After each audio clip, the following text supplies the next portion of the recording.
You're 23. Your friend Jake just got promoted. He's buying the first round tonight, telling the story of how his manager pulled him aside, how he didn't see it coming, how he's finally starting to feel like things are moving. The table is loud. People are genuinely happy for him. The question comes around the way it always does at these things. So what about you? What's new?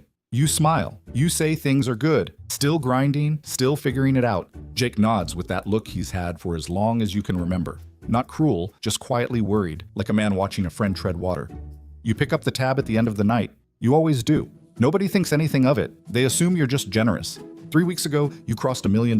You haven't told a single person. Here's how you got here. At 18, you were exactly where everyone else was. First year out of school, 2 roommates, a Corolla with 90,000 miles on it. You weren't broke, but you were close enough to feel the edge. One afternoon, your landlord fixed a washing machine in the building basement. He was 52, retired, owned 4 buildings, and hadn't worked for anyone in 15 years. You asked him how he started. He said he bought one small thing, fixed it up, and let it pay for the next one. He said most people never think to look at boring things. You couldn't stop thinking about that.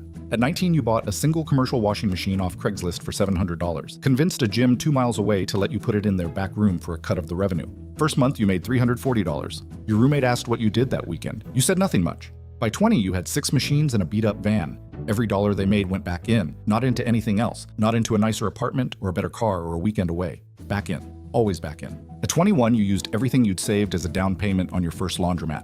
Seller financed, owner retiring, the business paid for itself while you kept your day job and kept reinvesting every dollar it generated into the next one, then the next one, then the one after that. Somewhere along the way, you started hiring people to run the day-to-day. Quietly, no announcements. Just names in a payroll app and locations on a map that nobody in your life knew existed. By 22, you had 7 laundromats. Nobody knew. The portfolio was generating around $22,000 a month net. You were still in the same apartment, still driving the same car, still splitting the Uber. Then a regional operator made an offer on the whole thing. You negotiated for 8 weeks. At 40 times monthly net, the number came out just past $1 million. From the business alone. Nothing topped up, nothing combined. Just 7 boring laundromats and 3 years of putting every dollar back in instead of spending it. Papers signed on a Wednesday. The wire cleared Thursday morning. You opened the app. The number started with a 1. You sat with it for maybe a minute, waited for something to arrive, some internal shift, some sense of crossing a finish line. Nothing came. The apartment was quiet. You closed the app. You went to make coffee. You had work in the morning. Here's what nobody tells you about that number. It doesn't change the apartment. It doesn't change the Corolla. It doesn't change the group chat or the Friday nights or the way your friends look at you. The number is real. Your life looks exactly the same.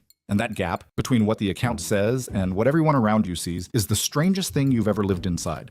Your friends are stressed about money, not abstractly, specifically.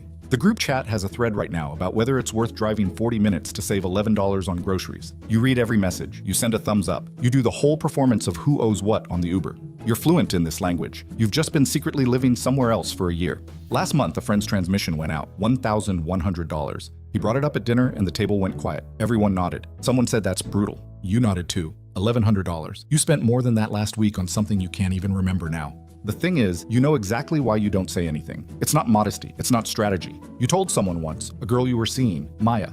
It felt serious enough that keeping it felt dishonest. So you told her. Not the full number, just enough. Just that things were going better than they looked.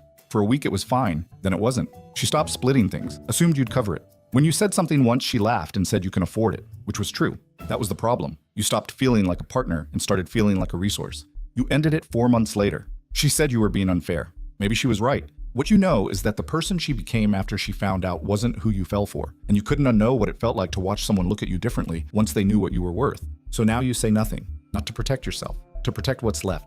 That decision lives in everything now. The silence has a texture to it. It's different depending on who's in the room. At work, it feels like patience. You sit in meetings about quarterly targets and annual reviews because the job is the last normal thing you have. Not for the money, not for the career, because without it, you'd have to step into a version of your life you have no map for. Nobody around you has done this at 23.